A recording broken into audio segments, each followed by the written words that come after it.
Hey team, Patrick here. In this video, I'm going to share my all-time top tips and drills when it comes to beginners having fun and finding success on the courts straight away.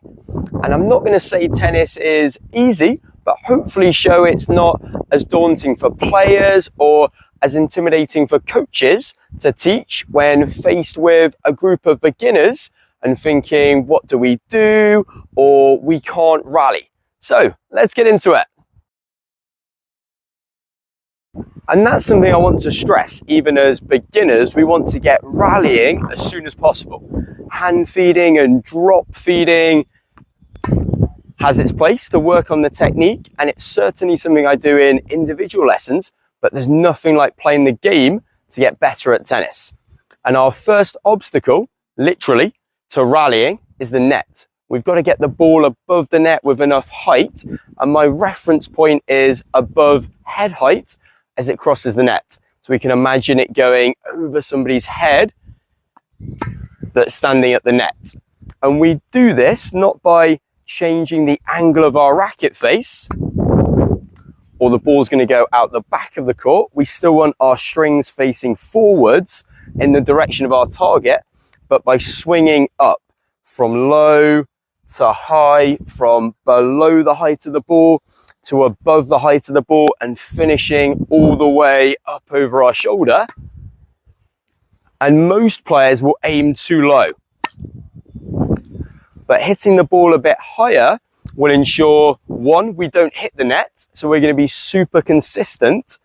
It gets the ball all the way to the back of the court, so it gives us more depth, which is something that's often difficult for beginners, and it gives us more time to recover back to the ready position back before the other player hits the ball. So I do this with players rallying in the service boxes or from the baseline, and get players to count how many shots they can do in a row over the net that go above head height. And even if they can't do this, we can always do it with a self-fed tap-up rally, trying to get the ball to go above head height and seeing how many I can do in a row without making a mistake.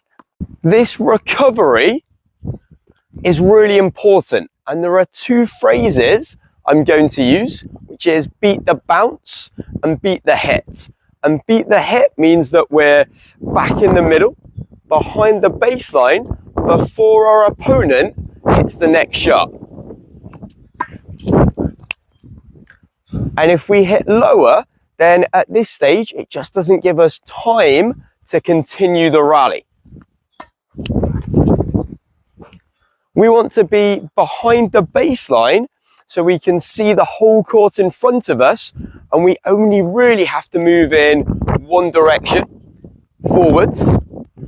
If I'm here in no man's land, well, I still might have to move forwards, but also the ball might end up behind me.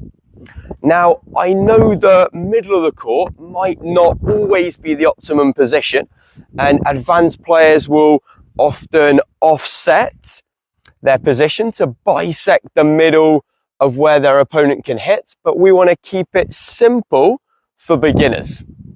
Beating the bounce means we're set up, ready to hit the ball before it bounces on our side of the court. So we need to recognize, is the ball coming to our backhand or forehand? And my reference point for when this should happen is by the time the ball crosses the net, and we can then make a turn of our body and set the racket to this side.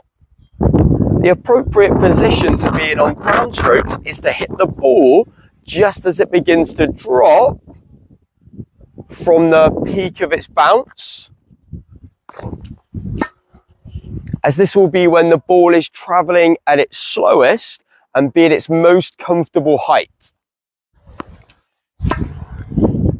So most beginners need to wait longer and let the ball come to them, and not run to where the ball bounces, where they give themselves no time and no space. Again, experienced or pro players will use a combination of hitting the ball on the drop, but also on the rise or at the peak to take time away from their opponent. But they can get away with this as they've been doing it all their life, and this just isn't the case with beginners.